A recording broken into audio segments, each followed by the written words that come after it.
bavuga yuko indangamuntu iri digitali yego ari ikimenyetso cya Satani. Ese ubundi ikimenyetso cya Satani ni iki? bose babivuga birefera ku gitabo cy'ibyahishuwe. Nibyo. Ariko kandi igitabo cy'ibyahishuwe ni igitabo gikomeye nubwo byahishuwe ariko gisa n'ubundi n'ibigihishwe cyahishwe. Rero igitabo cy'ibyahishuwe mu gice cya 13 niho bavuga ikimenyetso cy'inyamaswa bakavuga ko umubare ari 666.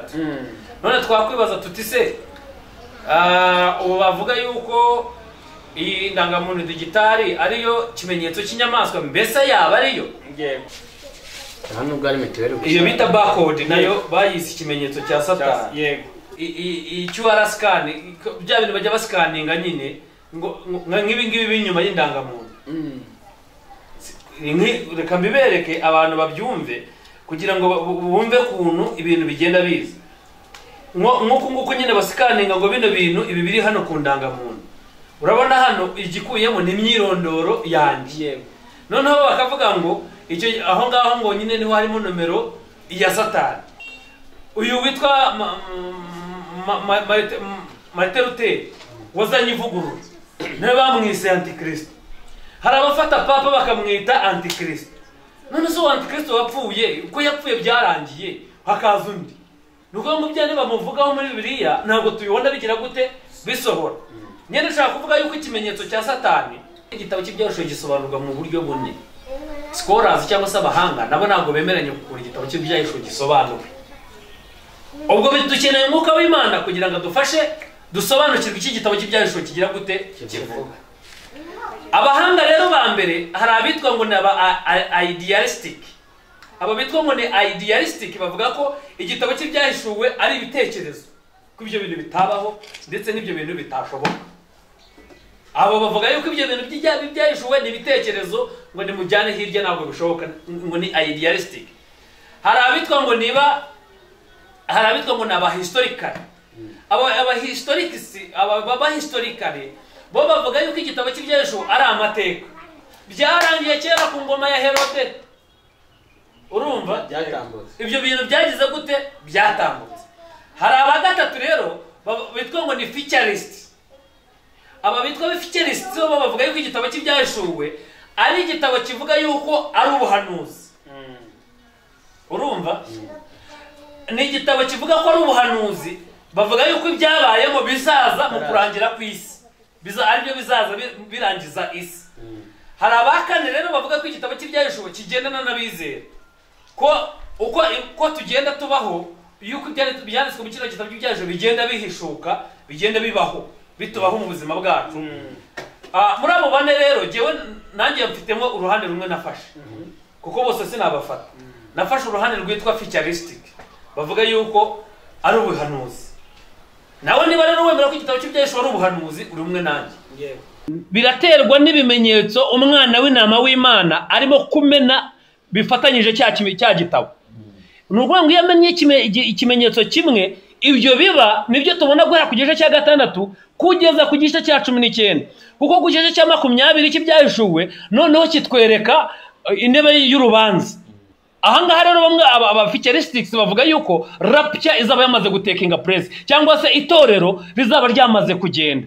Abandi bakavuga yuko abemera ko ibyo bigenda biba mu minsi natwe tubamo bakavuga ko itorero rizaba rigihari naryo rizahura n'abababaye.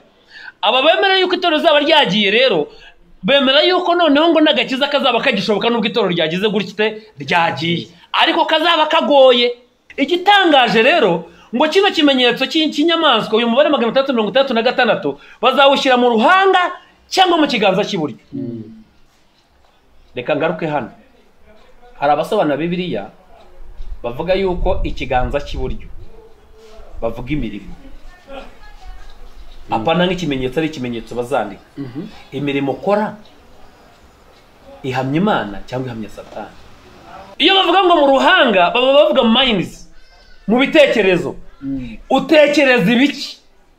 Utekereza iby'ijuru, utekereza iby'ubwami cyangwa utekereza ibya Satani. Ibyo utekereza ni nabyo ugira gute ukora. Noneho ngo mu ruhanga ibitekerezo byawe reka ngo urugero. Ubwo urimo urabona ko bya bine n'ubundi biti ikimenyetso babitwara. kera barabitwaye kera. Noneho indangamuntu ntabwo ishobora kuba ikimenyetso. Reka mbabwize ukuri, ikintu kizaba antikristo kizaba kiri against Kristo. Bazaba kubuza gucuruza, bazaba kubuza kugura, bazaba kubuza gusenga kubera ko badashaka Kristo, ariko ntabwo ari Imana. Kuko ni antikristo si antigodi. Ako kantu urimo urakumva. None indangamuntu iri antindi, iri against indi. ni iterambere aho Yes. abantu Erega nubwo bataguheye iyi digitali bamaze kuko ibintu byacu ni digito barabitwaye. Isanzwe baragufite n'ubundi. Igikumwe cye baragifite. Isanzwe baragufite. Nawe ubwawe uri digito. Ntabwo indangamuntu iyi tuzaduha ejo bundi ihuriye na Yesu, naho bihuriye. Kandi bino bintu bizaba ari ku mugaragaro, kuko guhakana Yesu ni ku mugaragaro, ntabwo bazabigucengezamo inyuma irango uzasanga waramuhakanye. Uzaba uhagaze ku maguru yavuga ati ndemera Yesu ijosi ngiri.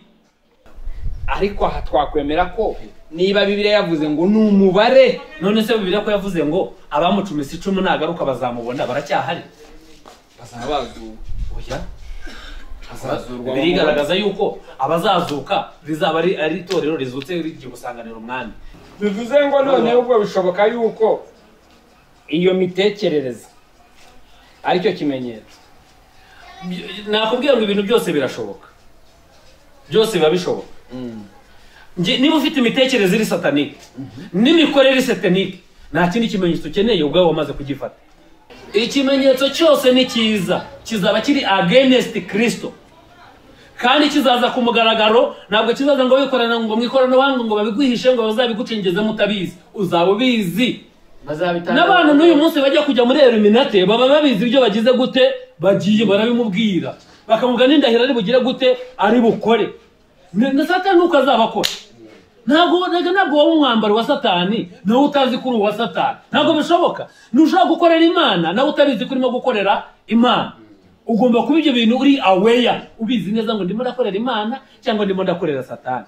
Kiravuga ngo kuko witondeye ijambo ryo kwihangana kwanjye, nanjye nzakurinda igihe cyo kugerageza kigiye kuza mu bihugu byose, kugerageza abari mu isi. Wowe ni wihanganira igihe ijambo ry'Imana, none ibyo ngibyo Imana izabikurinda.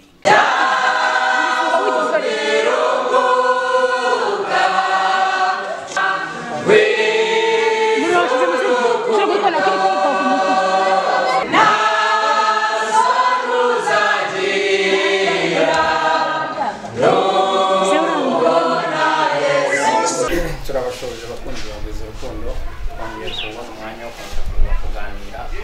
Akanya tuje kongera kuganira mu ijambo ry'Imana. Kwikanguka nawe abasuhuza mu izina rya Yesu. Ndabaramukije mu izina ry'umwami wacu Yesu Kristo. Mbese muri amahoro y'Imana arabarinze. Pastor nawe nabasuhuza turi kumwe. Ndabasuje mu izina rya Yesu, Yesu abamugisha. Amen. Imana ishimwe ko abakozi b'Imana twongeye kubonana tukibazima. Imana yabe icyubahiro. Reka twiragize Imana kugira ngo Imana ize kubana natwe kandi ize gukorera muri twebwe. Imana yo kwizerwa no kwiringirwa, Imana y'imbaraga n'ubushobozi n'ubutware. Aya masaha duteraniye ahantu kugira ngo tuganire ijambo ryawe. Turakwinginze rero kugira ngo uze kubana natwe ube muri twebwe, Mwami Data nyir'ibihe. Ibyo turi buze kuvuga ntaba ari twe ahubwo bari bo gukorera muri twebwe. Utanga ubwenge kandi Mwami Data uzahe n'abatukurikira umunsi ku munsi gusobanukirwa ndetse no kumva ijambo ryawe uko bikwiriye. Ngaho nyemerera twambike imbaraga udushoboze mu izina rya Yesu Kristo tubisabye twizeye. Amen. Amen. Uyu munsi rero tugarutse kugira ngo twongere kuganira, tuje kuganira ku bimwe na bimwe bivugwa.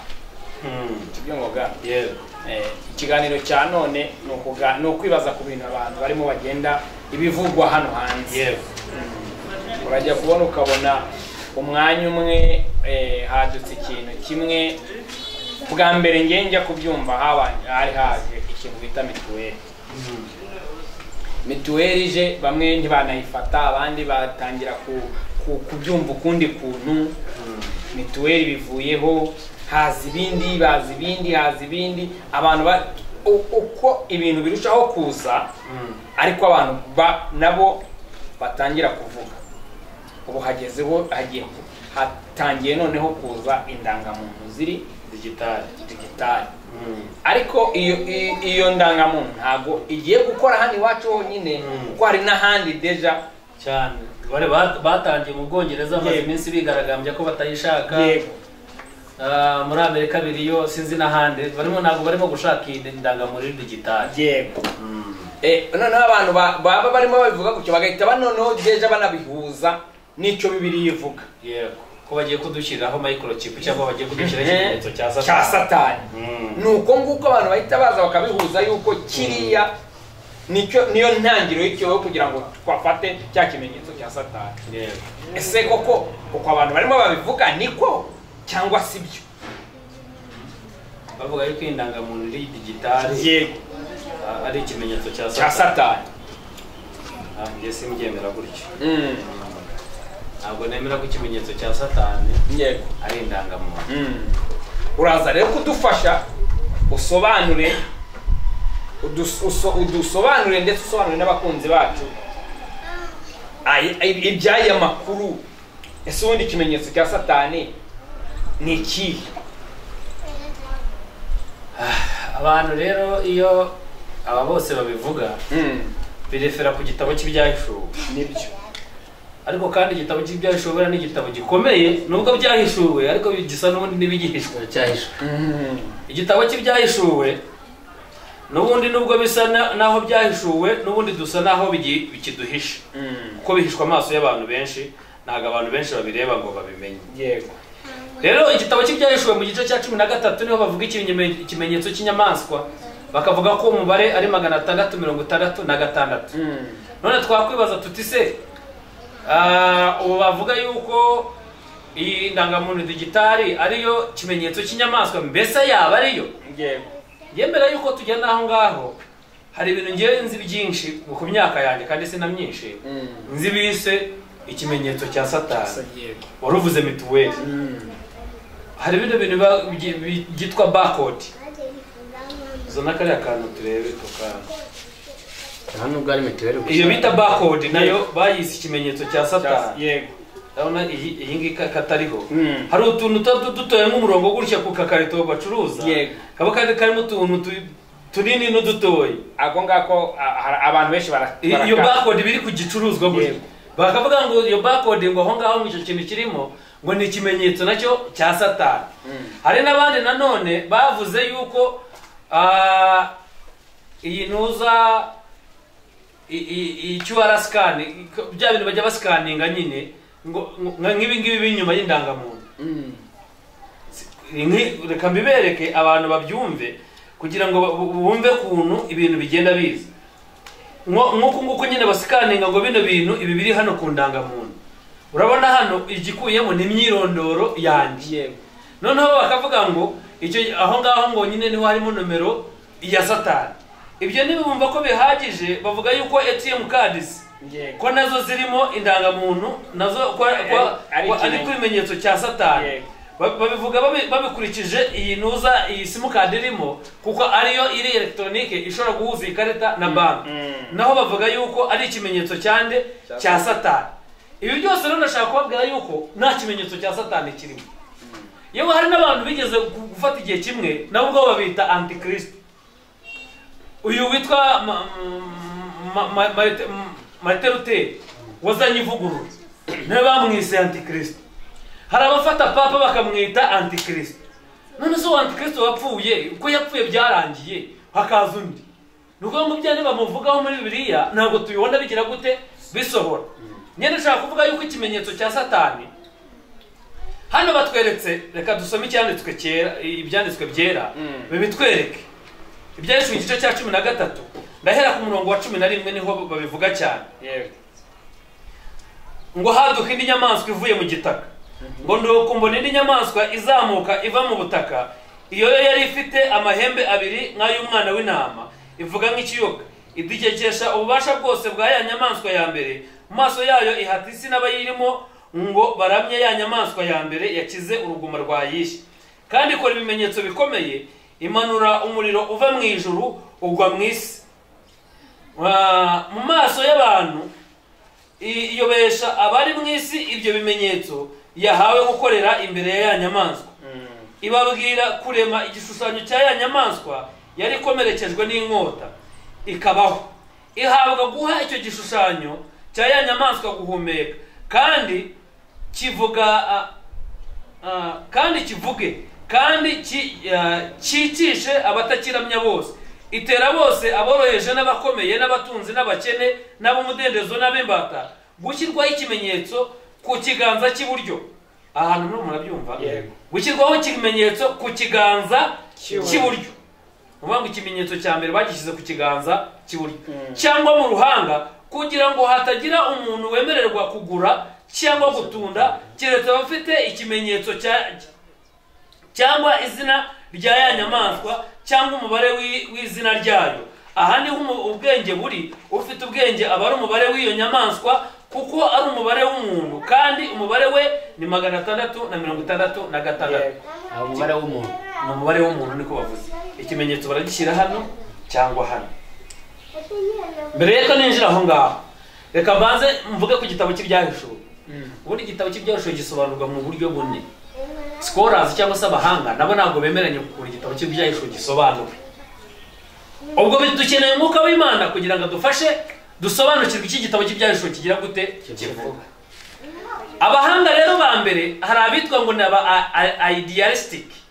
Aba bitwa ngo ni idealistic bavuga ko igitabo cy'ibyahishuwe ari ibitekerezo, ko ibyo bintu bitabaho ndetse n'ibyo bintu bitashoboka. Abo bavuga yuko ibyo bintu by'ibyahishuwe ni ibitekerezo, ngo ni mujyane hirya ntabwo bishoboka, ngo ni idealistic. Hari abitwa ngo ni abahistorical.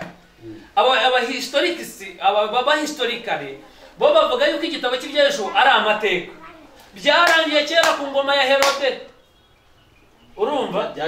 Ibyo bintu byagize gute? Byatambutse. Hari abagatatu rero bitwa ngo ni futurist. Aba bitwa futurist bo bavuga yuko igitabo cy'ibyahishuwe ari igitabo kivuga yuko ari ubuhanuzi. Urumva? Ni igitabo kivuga ko ari ubuhanuzi, bavuga yuko ibyabayemo bizaza mu kurangira kw'isi. Aribyo bizaza birangiza isi. Hari abakane rero bavuga ko igitabo cy'ibyahishuwe kigendana n'abizera, ko tugenda tubaho, yuko byanditswe mu kino gitabo cy'ibyahishuwe bigenda bihishuka, bigenda bibaho, bitubaho mu buzima bwacu. Muri abo bane rero jewe nanjye mfitemo uruhande rumwe nafashe, kuko bose sinabafata. Nafashe uruhande rwitwa futuristic, bavuga yuko ari ubuhanuzi. Nawe niba rero wemera ko igitabo cy'ibyahishuwe ari ubuhanuzi, uri umwe nanjye. Niba wemera ko ari igitekerezo, uri umwe n'abandi. Niba wemera ko byabaye kwa Herode nako kwa Nero, ku mwami Nero igihe hicaga abizera, uri kumwe n'abo ngabo. Urumva ko igitabo cy'ibyahishuwe kigenda kivugwa mu buryo butandukanye. Kuki rero njye nafashe ko ari ubuhanuzi? Kuko iyo usomye igitabo cy'ibyahishuwe igice cya mbere ubona ko ari ibintu byari birimo biba kuri Yohana, byari birimo bimubaho, avuga ibyamubayeho. Igice cya kabiri yandikira amatorero 7 yo muri Efeso.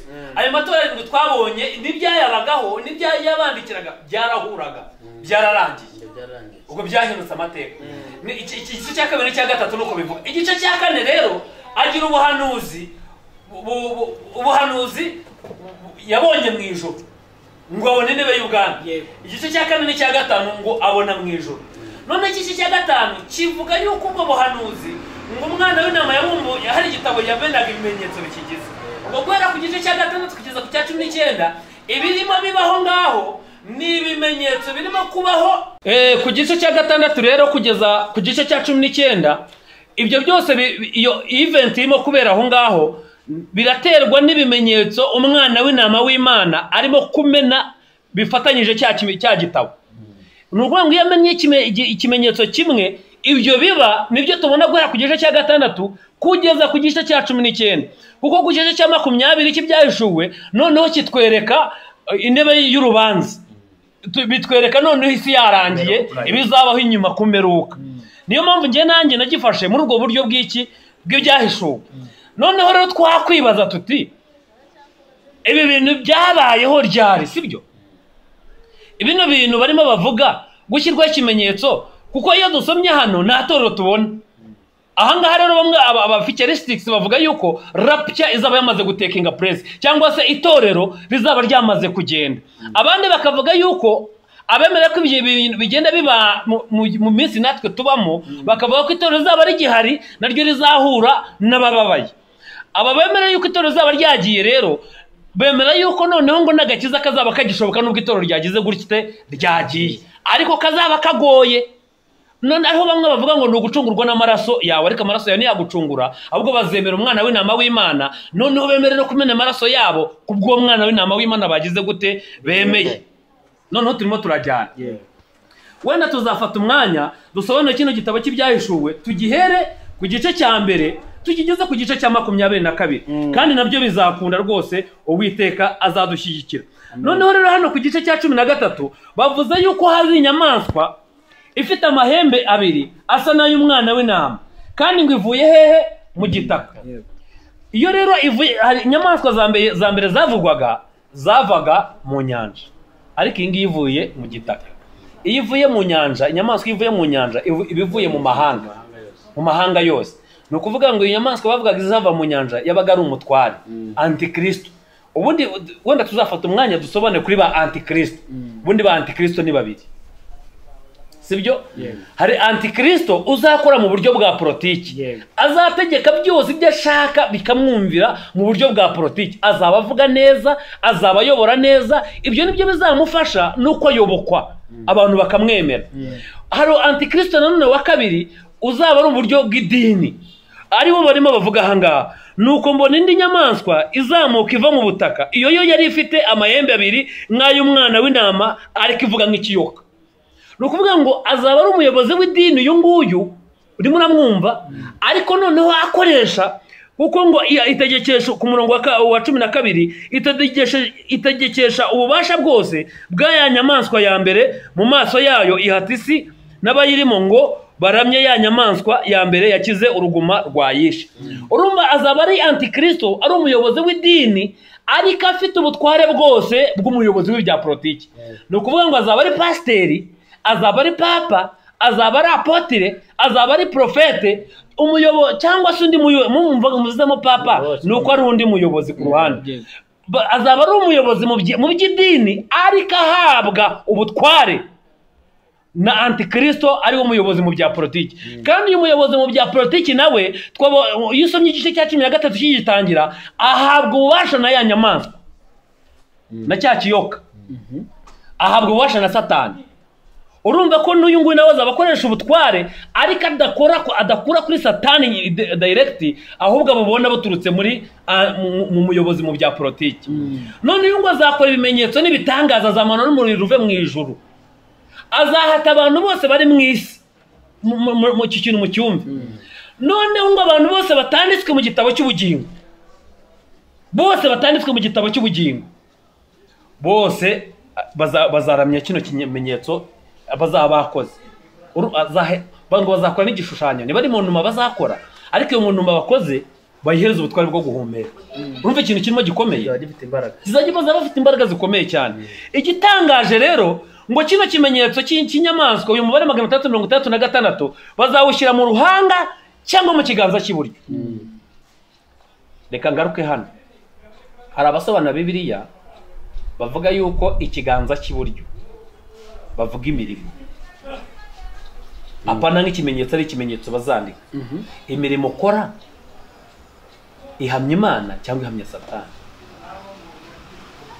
aho badashije ikimenyetso ntabwo turakizana. Bamwe bavuga yuko ikimenyetso nta kimenyetso bazaza ngo bagushyiremo ngo microchip, ngo bagushyiraho umubare bawandike, oya, ahubwo ni imirimo yawe. Imirimo yawe niho mu kiganza cy'iburyo nyine. Imirimo yawe ikabihereza Satani icyubahiro. Imirimo uzaba ukora muri icyo gihe aricyo kiganza cy'iburyo, ikabirimo guhereza Satani icyubahiro. Ariyo mirimo yawe ariho kuzashyira cya kimenyetso mu kiganza cy'iburyo. Uyu ukora imirimo ya Satani, ubundi bakeneye n'ikimenyetso. Damase, ukora imirimo ya Satani hari ikimenyetso gikenewe? Ntacyo. Icya kabiri, iyo bavuga ngo mu ruhanga baba bavuga minds, mu bitekerezo. Utekereza ibiki? Utekereza iby'ijuru, utekereza iby'ubwami, cyangwa utekereza ibya Satani? ibyo utekereza ni nabyo ugira gute ukora. Noneho ngo mu ruhanga ibitekerezo byawe, reka nguhe urugero, iyo ugiye kuri YouTube ureba iki, iyo ugiye kuri TikTok ureba iki, iyo ugiye ku mbuga nkoranyambaga ureba iki. Hari abajyaho bajya kureba amatiku, bajya kureba ubusambanyi, bajya no kureba abatukana, ubwo nibyo biri mu mutwe we. Hari n'ujyaho ajya kureba ijambo ry'Imana, cyangwa ibyo nyine ukora none ni nabyo biri mu mutwe wawe. Sinzi niba ubyumva. Ibyo ukora ni nabyo bikurimo, kuko abantu baca umugani bavuga ngo agasesekaye ku mutima akuzuye umutima, ku munwa cyangwa ku mubiri. Aho nuvuga ngo ikiri imbere kigaragarira inyuma. Ikiri imbere rero niba ari ikibi, ubwo ni abantu bamwe basobanura Bibiliya muri ubwo buryo. Noneho ngo umuntu utazaba ufite icyo kimenyetso nazemererwa gutunda, ubwo ni ukugurisha no kugura. Mbega muri business niho honyine bazakubuza, kandi birimo birakorwa nande? Antikristo bumushyize ku ruhande na pasiteri n'umuyobozi mu by'Imana, mu by'idini, kuko muribuka ko ari urimo kubikora. Noneho ni ukuvuga ngo no gusenga kwawe bazakugendaho, kandi uzagendwaho nande? Na pasiteri wawe. Ubwo mvuze pasiteri kubera ko ndimo mvuga umuyobozi mu by'idini. Ubwo ibyo bintu muracyumvisha. Uzemerwa kugurisha no kugura n'uzaba afite icyo kimenyetso. Reka ngaruke uyu munsi, ubu ngubu hari umuntu wemerewe kugurisha cyangwa kugura adafite tini? Uzi tini nicyo kimenyetso noneho. Ubu kugira ngo ugurishe imodoka yawe ugomba kuba ufite tini namba. Ni iz'abantu, buri muntu wese ubu bizarangira agize tini namba. Noneho uko tugira amatini numbers nizatwemera kugura cyangwa kugurisha, ni system ibikora iyo ngiyo. Ubundi hari ibintu ngenda mbona, sinzi n'abantu bajya hanze y'igihugu. Iyo usohotse igihugu ukajya ku mupaka ukozamo ikiganza, sibyo? Ukoze ino ntoki enye, zavamo ugashyiramo n'iz'ibumoso, zavamo ugashyiramo kino gikumwe, cyavamo ugashyiramo n'icy'ibumoso, byavamo ugashyiramo n'imboni. Reka ntabwo ari ukumurika mu gahanga, baba bareba imboni zawe, nibo bakwiye ngo itegerezemo, ni imboni barimo bafata. Ni ukuvuga ngo ni identity yawe barimo batwara. Noneho ugasanga we ibyo barabigukoreye, ariko uwo mukurikiranye nabyo bamukoreye. Bafashe pasiporo bakubisemo, bamutereyemo arakomeje. Ukibaza ati gihe bino kuki babinkoreye, uyu kuki batabimukoreye? Uzi impamvu? Uyu ni umugenzi, uwo batabikoreye ni umugenzi, uwo mupaka asanzwe awukoresha, ibimuranga byose barabitwaye, babitwaye mbere. Noneho wowe ni ubwa mbere usohotse cyangwa se ntabwo umenyere kugikoresha uwo mupaka, barimo barabifata. Ariko numara gukoresha umupaka inshuro 2 cyangwa 3 uzasanga batakibikora, utanga pasiporo bagakubitamo gutya muri mashini igahita igusoma, agahita abona ko bakufite, bakaguteramo ugakomeza. Ubwo urimo urabona ko bya bintu n'ubundi biti ikimenyetso babitwaye kera, barabitwaye kera. Noneho indangamuntu ntabwo ishobora kuba ikimenyetso. Reka mbabwize ukuri, ikintu kizaba antikristo kizaba kiri against Kristo. Bazaba kubuza gucuruza, bazaba kubuza kugura, bazaba kubuza gusenga kubera ko badashaka Kristo, ariko ntabwo ari Imana. Ako kantu karumvikanye. Imana nta kintu izaba ibatwaye, no bazaba kuvuga ngo natwe turasenga, ariko nuvugamo Kristo kazaba kabarye, kuko ni antikristo sa antigodi. Ako kantu urimo urakumva. None indangamuntu iri anti-ndi, iri against ndi. Ni iterambere aho abantu erega nubwo bataguheye iri digitali, bamaze kuko ibintu byacu muri digito barabitwaye. Isanzwe baragufite n'ubu, igikumwe cye baragifite, isanzwe baragufite. Ubu ushobora gupfa hano nani cyangwa ngo ufite leta ikazi kagutwara ikavuga ngo hapfuye runaka. Biramutse bigenza gutyo kubiye myumvire, ariko kwa muganga umuntu ntiyajyayo. Yes. Ari mu ishuri ntiwajyayo, ntiwajya gusaba akazi. Ni ukuvuga ngo ahantu hose tunyura byangwa byose turabihasiga. Reba ndanga inomero y'itelefone yawe baguhamagaraho, bakiyifata n'uwo mwashakanye, n'uwo naho wafashe kredi ari nomero ya telefone gusa, naho wafashe kredi, naho ufite ikibanza, byose bahita babibona. Ubwo se wumva utari digitali wowe cyane rwose, nawe ubwawe uri digito. Ntabwo indangamuntu iyi tuzaduha ejo bundi ihuriye na Yesu, naho bihuriye. Kandi bino bintu bizaba ari ku mugaragaro, kuko guhakana Yesu ni ku mugaragaro, ntabwo bazabigucengezamo inyuma irango uzasanga waramuhakanye. Uzaba uhagaze ku maguru yavuga ati ndemera Yesu, ijosi ngiri. Sinzi niba cyumvikanye. Byamutse bayibanga kuko ntago waba urwana intambara. Bibiliya bivuze yuko abizera bazarenganwa, kandi ntago kurenganwa biza mu ibanga, ngo bize mu gicuku bagutungure. Bizaba buri wese bimugereho ababare bigaragare. None we nabyanga agaragaza umwami we, nashaka apfe ariko apfire mu mwami. Yes. Ariko ntago bizaza ari mu ibanga. Niho handi bivuga ngo hahirwa bapfira mu mwami. Ngo n'umwuka nawe aravuga ngo ngo baruhuke imiruho n'imihati yabo. Ni ukuvuga ngo icyo gihe abazaba bapfa icyo gihe, abo ngabo ngo Bibiliya avuga ngo barahirwa. Ariko noneho ibintu bizaza kumugaragara, abantu bakabibona, ukagira amahitamo yo kuvuga ati njyewe aho kugira ngo nishwe n'inzara, Yesu nabagiye, kuko bakubujije kugura no kugurisha. Urimo uracyumva, ukavuga ati Yesu we ihangane, bijyanye bigeze ku nzara uraba wihanganye rwose, mbaye mwihakanye. Noneho undi akavuga ati Yesu we aho kugira ngo mwihakane inzara inyice cyangwa inkota inyice, abo bose bazajya mu ijuru turababona. Kandi biri twereka ingero, niba ba Nebukadinezari barakoze igishushanyo bakagihagarika ahantu hose kwa rubanda, bakabwira abantu bose ngo muze mu kihamye ku mugaragaro, nta kugihisha ngo bagishyire mu gikari. Ntabwo uyu munsi rero sibwo Satani cyangwa se Antikristo azaza gukora ibintu ngo abihishe, kuko abarokore barabizi, kandi icyo ashaka abantu bagira amahitamo. Ashaka kwamamara ngo abantu bamuhitemo babishaka, kugira ngo bakoze isoni umuremyi. Ibyo rero abantu be kwitiranya ubwo buryo n'uburyo bwa Satani, kuko iterambere iyo rije rizana ibintu bitandukanye. Kandi iterambere uko iminsi igenda itambuka, niko iterambere rirushaho kuba ryiza kurushaho. Ari ibyo n'ama etaje tubamo, ibyo sinahakana yuko 100% iri terambere n'aya ma AI abantu barimo bakoresha bitarimo biharurira Satani inzira, birimo baramutegurira Antikristo. Kuko Antikristo ntabwo azamanuka mu ijuru ngo yikubita hasi nk'ikimanuka, azaba yarateguriwe na miliya agomba gukoreramo, byose byarateguwe. Ariko igihe si iki ngiki, ntabwo ari ibi ngibi. bivuze ngo ibiri gukorwa birashoboka ko baba bari gutegura ibizaba. Yego, ariko ibi ngibi ubwabyo nta Antikristo urimo. N'ubundi Satani kuntu azakora n'iterambere azazana, azakoresha iri terambere dufite, Yego, biryo azabyaza umusaruro, bigira inyungu abantu benshi, bizana abantu benshi amahoro, noneho abantu bamwemere muri ubwo buryo. Ariko si ibi ngibi. Ariko reka nkubaze, kandi wumve n'abantu birwa bavuga ngo Antikristo ngo indangamuntu, ubwabo bakora ibyaha. Mu byaha ubwo urumva wowe ubwabyo Yesu azakujyana hehe n'ibyo byaha? Ubwo urumva ubundi nomero ya Antikristo urumva utayifite. ariko bavuze ko ari umubare utaraza, ufite icyaha muri wowe, ufite icyaha muri wowe, umubare utaraza. Ubundi bwo Satani aje ntiyakujyana. Ubundi si ijuru rije nibyo byaha byawe ryakujyana. bishobora kuza regasa, ashobora kubona bigeze wanda bagakihana.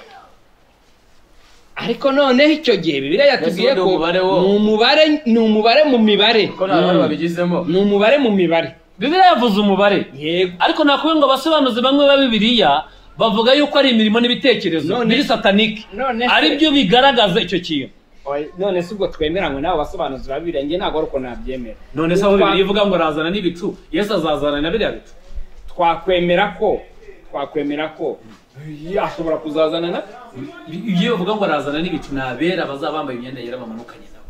Ariko aha twakwemera ko niba Bibiliya yavuze ngo ni umubare, none se Bibiliya ko yavuze ngo abamucumisa 10 nagaruka bazamubona, baracyahari, bazabazuka. Bibiliya igaragaza yuko abazazuka rizaba ari itorero rizutse rigiye gusanganira umwami.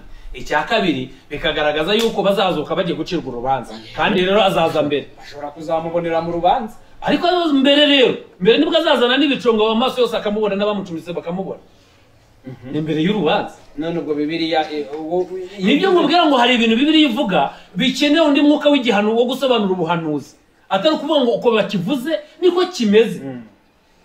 Hari igihe Bibiliya ivuga ikintu gikeneye ubundi busobanuro, umwuka akagihishura akakigaragaza. Reba gusoma Bibiliya ukwiye kuyisoma ariko ukanasenga n'umwuka akaguhishurira. bivuze ngo none ubwo bishoboka yuko iyo mitekerereze aricyo kimenyetso. Nakubwira ngo ibintu byose birashoboka, byose biba bishoboka. Niba ufite imitekerereze iri satanike n'imikorere iri satanike, nta kindi kimenyetso ukeneye ubwawe wamaze kugifata. Ahubwo nicyo twavuga cyangwa se twabariza abantu, ngo niba tuvuze ko irangamuntu igiye kuza cyangwa se irimo iraza atari ikimenyetso, noneho ikimenyetso cya nyacyo kizagaragaza ko iyo nomero niza bazayibwirwa n'iki? Ikimenyetso kizagaragaza yuko noneho igihe cyageze ni iki? Ikimenyetso cyose ni cyiza, kizaba kiri against Kristo, kandi kizaza ku mugaragaro. Ntabwo kizaza ngo wikorana ngo mwikoranabuhanga ngo babiguhishe ngo bazabigucengeze mutabizi. Uzaba ubizi. N'abantu n'uyu munsi bajya kujya muri Illuminati baba babizi ibyo bagize gute, bagiye barabimubwira, bakamuga n'indahiro ari bugire gute ari bukore. Na Satani nuko azabakora. Ntabwo wowe umwambaro wa Satani nawe utazi kuri uwa Satani, ntabwo bishoboka. Ntushobora gukorera Imana nawe utabizi ko urimo gukorera Imana. Ugomba kuba ibyo bintu uri aware, ubizi neza ngo ndimo ndakorera Imana cyangwa ndimo ndakorera Satani. Nasozereza aho ngaho. Reka niba hari ikindi kibazo, niba bizaba ku mugaragaro, nubwo twabwira abantu ngo bahumure, nibahumure, batuze umutima, bategereze nibiza bazabimenya. Ubizi neza ko ibyo bintu birimo Kristo birimo na Satani. Vuga ati ndamwemera cyangwa simwemera. Ntashoje. Dusoreza aha ngaha. Dusoreza aha ngaha wenda Dusoreza awanye muri comment bazabaza badasobanura. Ibibazo byanyu bizaduha gukora ikiganiro cya kabiri. Ariko numva icyo nasoza mbwira abantu, ikomeze ku Mana cyane kuruta kwikomeza ku magambo. Yes. Amagambo ntacyo yatugezaho, amagambo nta ntambwe yaduteza n'imwe, kandi no kwigomeka ku buyobozi bwacu cyangwa se ku batuyobora nabyo birivuga ngo ibyo nabyo si byiza. Hano hari ijambo nshaka ko dusorezaho. Ikomeze ku Mana izaturwanirira ku bibi bigiye kuza. Igice cya 3 umurongo w'10 mu gitabo cy'ibyahishuwe.